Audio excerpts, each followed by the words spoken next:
Hey there, my friends. I thought it would be interesting to do a little comparison of different Thothy decks. And don't worry, I'm not going to be making this into like a Thoth channel. Because if you saw my recent video about Thoth, about Crowley anyway, you know how I feel about that. Although, as I've said, I do find this deck particularly beautiful. So what are we going to look at? We're going to look at the actual Crowley Thoth deck painted by Lady Frida Harris, who called herself that, even though she technically wasn't entitled to be called that, which I love. And we're going to look at the Maria Tarot, which is a deck that I did a video on. I did an unboxing of this. It's an independently published, newer Thoth deck that's very, very close in style. And it comes with a great book, and actually this really kind of cool handout with the decan wheels, or the decan wheels on the back, which is cool. And I think really, really stunning. And then the other one is the Tabula Mundi, which is like Thoth-inspired, but takes its own journey. And so all of these are, well, this one may not be familiar to many folks, but it's quite beautiful. This is the Tabula Mundi, which is sort of rightfully very famous. There's the... I don't love when decks do this, I have to be honest. And I did back Mel's new deck, which I'm curious about, right? Because it's very sort of based in the astrological associations, which, again, I don't find super useful. And in fact, I find sometimes that I argue anyway that the Golden Dawn was playing kind of fast and loose. And what I really think, the astrological associations and the Kabbalistic associations are essentially where the keywords, the meanings of the cards come from. And I think if you look closely, they really just picked what they wanted them to be and just justified it based on that. But again, I'm not very generous when it comes to this. That said, 3 very cool decks, excuse me, that I'll be spending time with this summer. Again, if you didn't watch my other sort of very rambly, weird video, why am I doing a Thoth Summer? I'm doing it because I don't typically work with the system, and it's, for me, constantly about challenging myself. The thing that I'm really sort of facing as I work this are those esoteric titles. That's kind of what I'm really sort of working with. And what I'm doing sort of for myself is going through and what I call reconciling the titles with how I typically read the cards and sort of journaling the keywords in context, or the titles in context to the way I typically read. So I'm sort of working through that. And I've already started doing that because what I didn't bring was the Sun and Moon deck, which is also a Thothy deck, and that's kind of my favorite mass market deck, and my most used workhorse deck, I would say, at this point. But I didn't bring it up because it's so different, and also I've shown it a lot. So what I'm going to do is just share that with you. I'm going to put a PDF up on my website, which should be up by the time you're seeing this video, and it's just going to show you how I'm reconciling those things, and so I'll share with you what I've been doing, like I did with the numerology for Marseille way back when. So if you're curious, the version that this is, this Thoth deck is this one. It's the new print. So, and the only reason I'm using that one is because it was in order. And I don't like putting decks in order. These I had to put in order, so I decided to just use this one. Here we go. So we're looking at the Fool. This video could be very, very long, so I'm not going to sort of like go into a lot of detail. I'll just sort of generally talk about the cards. This is probably the only card really that I don't like in the Thoth deck. It's not my favorite Fool. These two I find stunningly beautiful. And the Magician in this deck, I think, is one of my favorite magicians. I love that it's Mercury, and I love that it's a DJ. And so, very cool. This is absolutely stunning. This is a sort of digital collage. And what you're going to see, happily, is a lot of representation in terms of race and skin color. for a deck that actually doesn't show a lot of people. You're going to get a far more diverse situation here, which is nice. And also, this one does not have the titles on it on the minors, which I sort of enjoy. So I love this card though. And then obviously the Thoth card is always sort of reminded me of Radio. So yeah, I mean, I'm sort of thinking like, what do I say? There's so much to say. So really, I'm just going to sort of talk about what strikes me, in each. And I just sort of find them really just gorgeous. But with Harris's artwork here, the way she made this veil, this sheer veil, is so beautiful. Like, I just can't get over how skilled she was with watercolor, which to me, again, I'm not an artist, but to me is sort of the hardest medium because you have to think backwards. You're working from light to dark, where with oil paint you do the opposite, and that's kind of more how we see, believe it or not. So you have to sort of think backwards with oil, with watercolor, which is why I just find her artwork so incredibly stunning. This is an amazing Empress. I've always loved this Empress too. This is just so alive and bright, vibrant and bright, and so I think that this is really a stunning work of art. Also, she's in a wheelchair.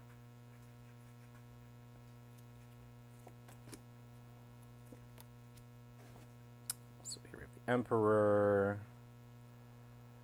What's cool about the Maria is that it's very close to the original Thoth, but with a very modern attitude, and I think it's so cool.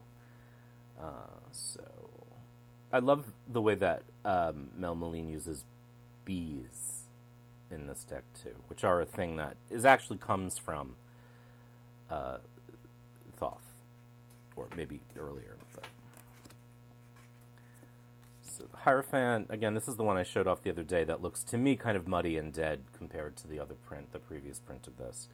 But look how close, these match. So I think it's just a really cool modern iteration of it. And then again, I really do like this deck a lot. It's not the easiest to read with, I have to say. It's actually harder for me to read with than the actual Thoth, but yeah. So here are the Lovers. I really like this. I mean, they're both. And there were extra Lovers cards in this one. They're in the box. And I just sort of, I think, randomly chose one. I love this Chariot. So cool. This one's obviously very cool, too. I mean, they're all, and the painting is beautiful. This is, my birth card is 7, and the Tower, Chariot, and the Tower. And my moon is in Cancer, so I have a real connection to that Chariot card, which is funny because I feel like I'm always standing still. One of the things that is a change for the Crowley deck, for the Thoth deck, that I actually like is the retitling of Justice to Adjustment. And the reason being is that it's more active. Justice is a static idea, and typically it's a myth. Adjustment is a constant shifting to make things make sense in life, right? And so that, I think, is really cool. And there's evidently a very musical association with it, although I don't fully understand that yet. I haven't finished reading the book because I'm reading like 700 books right now that goes with this deck. The Hermit has always been one of my favorite cards, and I just think this is probably my favorite Hermit. I think it is absolutely one of the most stunning paintings in the deck. I think it's a stunning painting. I think it's absolutely beautiful. It just takes my breath away, and obviously these are quite beautiful as well. And that's the thing. I'm showing you all 3 of these because I like all 3. I'm not a fan of Wheels of Fortune, but again, all 3 of these I find really beautiful. And you can see that they're working with the color. If you know the color scales of the Golden Dawn, they're working within those. All of these creators in varying ways.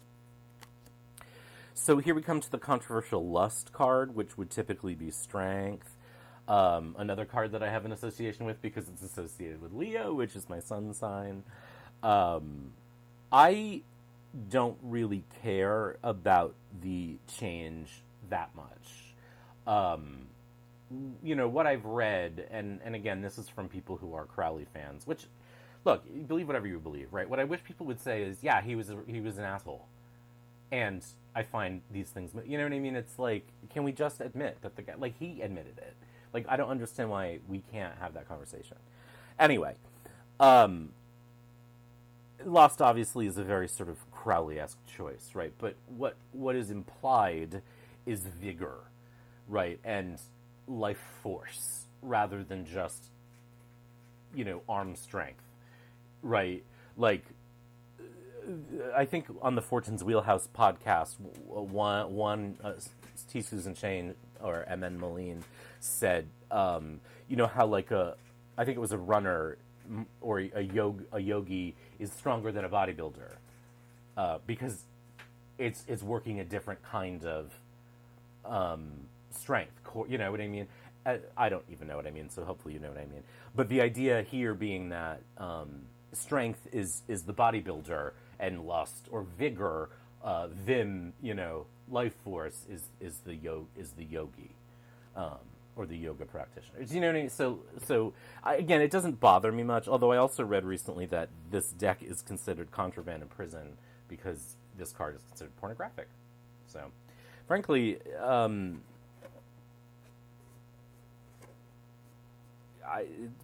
society is so weird. Anyway, there's this whole myth of the Whore of Babylon and uniting with the Beast, who was Crowley. It's so Crowley. But what ultimately, is about is lustiness, and so there you go. It's I don't know. There's like part of me that like the one thing I actually respect about Crowley was his willingness to stick it to like Victorian, and post-Victorian mores. Like he did shock the privileged class, right? And so that is entertaining to me. The problem is that he was sort of just universally a prick. And again, he relished that. So I don't know why people get upset when we say things like that, because he was like, I'm an asshole. Yeah, you were. And you said some fucked up shit. And we should have conversations about that. Anyway, here's the Hanged Man. Again, just stunningly, this is one of my favorite death cards. I feel like it's stunningly beautiful. The geometry of it is so cool. And it's dancing. It is a thing that I've been talking a lot about lately is the idea that binary is sort of a myth. And nothing is all one thing, and everything is its own opposite. And so what I love about this card, especially, and that opposite thing in tarot, what I love about this card is the way that it's so lively. So it is life as much as it is death, which I think is very cool. Art. So I don't particularly mind the retitling of Temperance to art, although I typically read it in the same way. What's depicted on the card is typically similar, although this card takes a big difference. I know that art in this case represents sort of the alchemical unity, right, or blending of parts. But what I like about particularly this painting is that it is sort of non-binary in its sort of embracing of male and female sort of quote unquote energies as united, as a one thing. And you'll see me write more about that in the notes when I share them. You'll actually read that more if my book gets picked up too.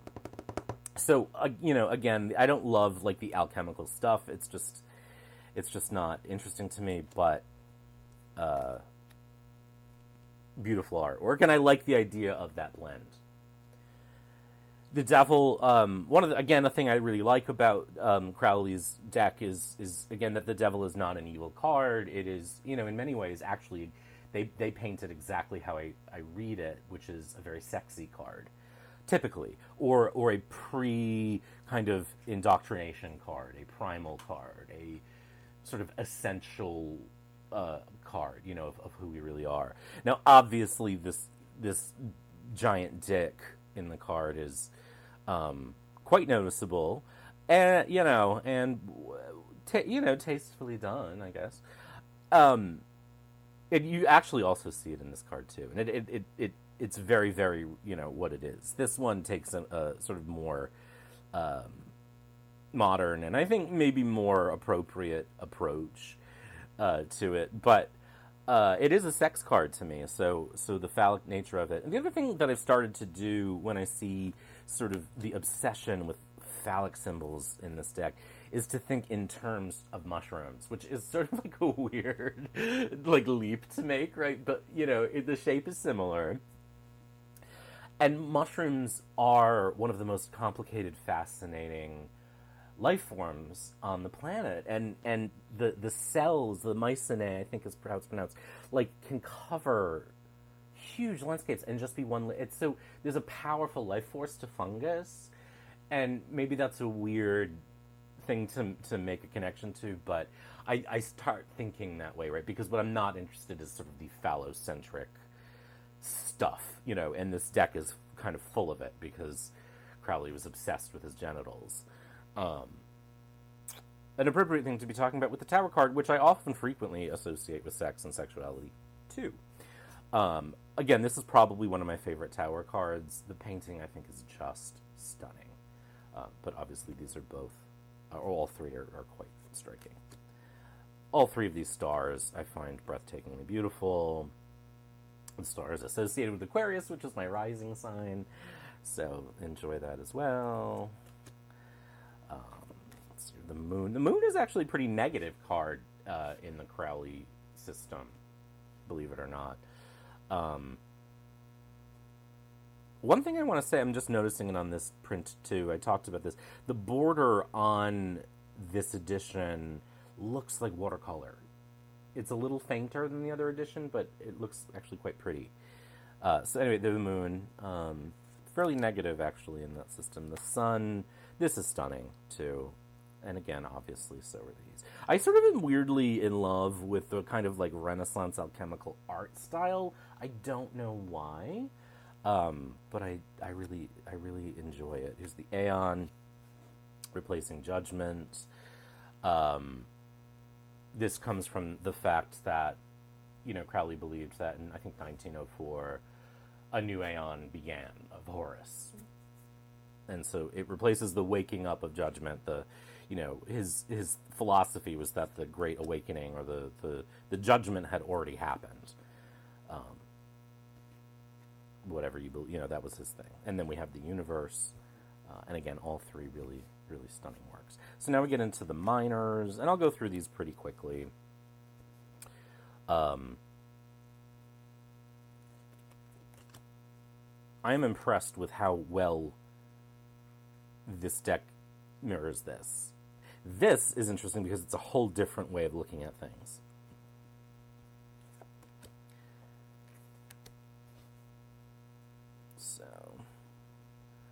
So what I'm doing, let's actually go back to Dominion.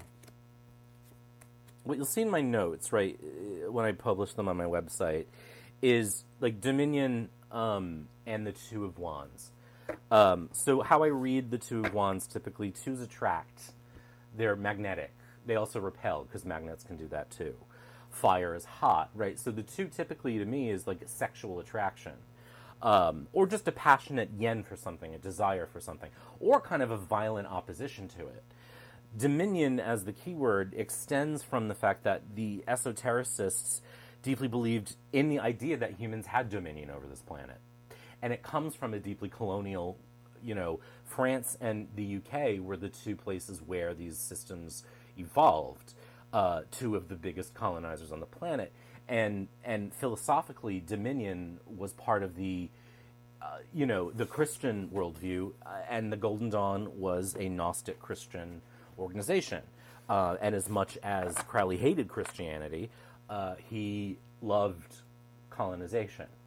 So Dominion, and then, after that, virtue, like the virtuous colonizer, right? So how do I deal with that in a reading? How do I deal with this word dominion? So one thing that I've done in reading this is talked about how when we are attracted to something, we can want to possess it or be possessed by it. And so that's how I think about Dominion here. So we are so attracted to the thing that we want to control it. And the other thing I'll say about this, again, like that's like a very down to earth daily kind of way of reading. There are times where dominion and colonization might be actually a very accurate way of describing something. But again, I'm just sort of talking about how I incorporate this concept of dominion into the way I typically read this card, and that's sort of the way that I do it. It's like, oh, I love you so much that I have to own you. So that's an example, you know what I mean, of what we're talking about. And it does, it has, it's Mars ruling the first decan of Aries, I think, is how that works. I usually just say Mars and Aries, which is technically wrong, but again, I don't care. And the point being here that Mars obviously is very martial. It's possessive. It's and so is Aries. Aries gets very excited. And so this reminds me of being at the beginning of a relationship where it's like, oh my God, I want to eat you up, kind of thing. Or at a darker level, So anyway, that's just an example of how I work with the keywords or the titles. But I will have my notes up there for you. So I'm going to run out of time on this video, I can tell already. So I'm just going to kind of move more quickly. The symbology that Milon uses in this deck I think is so cool. And I really, really just think this is such a cool deck overall. I really like this card a lot. Too weirdly for Strife, right? But as a Leo, the Lion association is very cool. And so 5s are unstable, so Strife is an inevitable outcome of it. You know what I mean? We struggle when things don't go according to plan.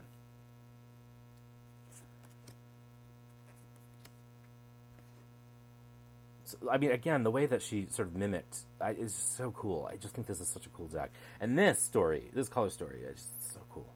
So, again, this is just like... It's just basking in the cool artwork of decks inspired by someone whose work I really don't respect. Is such a weird dichotomy, you know what I mean? But I'm trying to... Actually, Crowley really said, I don't want my deck being published so that fortune tellers can get their hands on it. And that makes me want to use it to fortune tell, because I it's like, fuck you, you know what I mean? Like, that's just how I am, anyway. So I love this 8 of Wands. This might be one of my favorite 8 of Wands ever. And again, Mercury sandals, the caduceus, it's just so cool. This has never been my favorite interpretation of this card. It's fine. It just feels like it's from another deck. It just is weirdly not a successful image. 9 of Wands. And then we'll go to the 10 of Wands. And again, sort of so cool. And now we get into the courts. So, princess, prince, queen, and knight are how these flow. So stunning.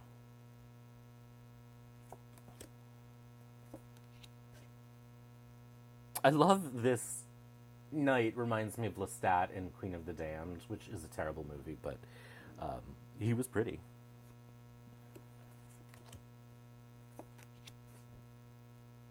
I love the court cards in this deck, in the Thoth, in Harris's paintings in particular. I just find them so... that's the thing with this deck, is that I just want to look at it. It's seductive in kind of a almost scary way. This deck does a nice job of pointing out that what's on the front of these cups are 3 circles, where here it looks like a pretzel. This is stunning. I keep saying the same thing over and over again. So we'll move through. Abundanza. Beautiful.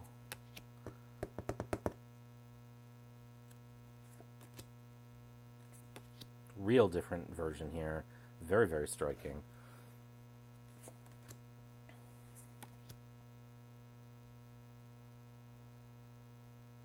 So I'm really excited for the new deck from Milon. I just am not excited about all the sort of adornments, the foiling and stuff that seem to be stretch goals, because I just find that not sexy to me, but hopefully it looks good.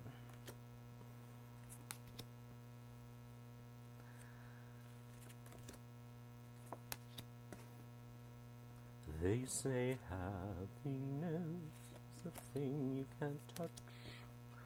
A thing you can't see. Anyway, so here we are in the courts again. I love the way she mimics the scallops and the ace in the dress on the princess.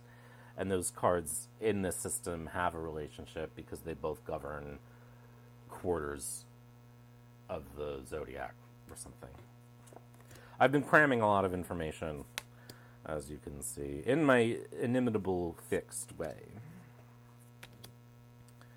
It took me a long time to realize there was a face in the Queen of Cups. And again, it's sort of giving that veil quality, the sheer fabric of the High Priestess. It's just such a like, how do you do that? So stunning. Like, she really could paint. I love this Knight of Cups. And I love that it was chosen as the cover of this new edition, because that's stunning.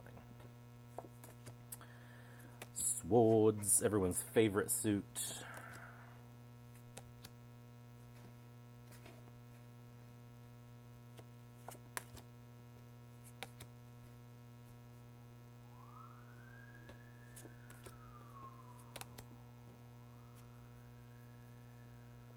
Just such pretty work, you know. It's amazing that something so beautiful can come from something so sort of problematic. This is such a cool card, too. I love that card. It's just giving, like, Galileo, you know, workshop. I just think it's really cool.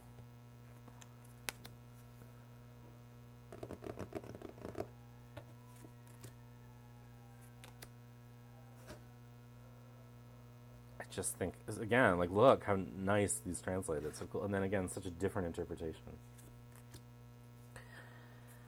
This is not an easy deck for me to read with. I can do it, and I like to read with it, but I find, particularly when working with clients, it's a little,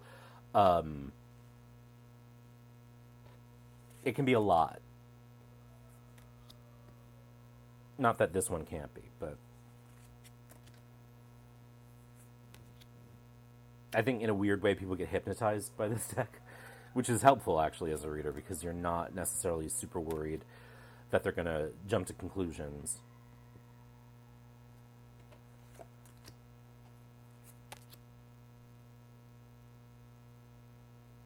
I love the comparison. I think it's so cool. I just think she did such a good job.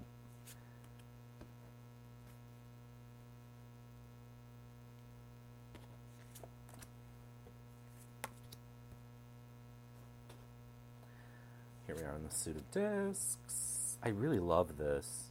This has been the cover of the US Games box for a long time.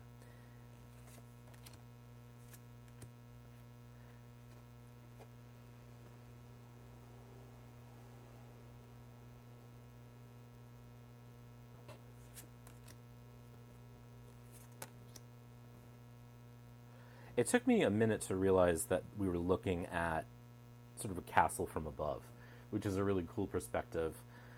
This takes obviously a different perspective with the green man here, interestingly. This is also a really cool card too because it reconnects to the magician as like the DJ table, but in like more of a negative way.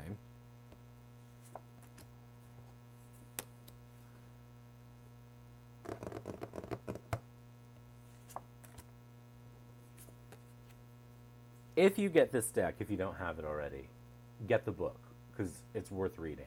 Or listen to their podcast, Fortune's Wheelhouse.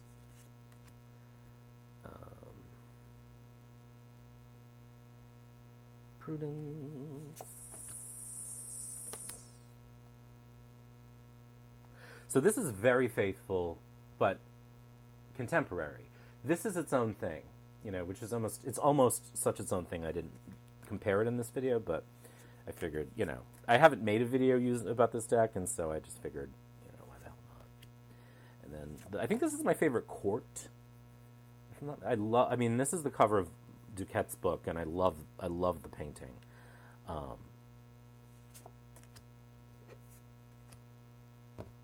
You know, I don't really like this prince that much.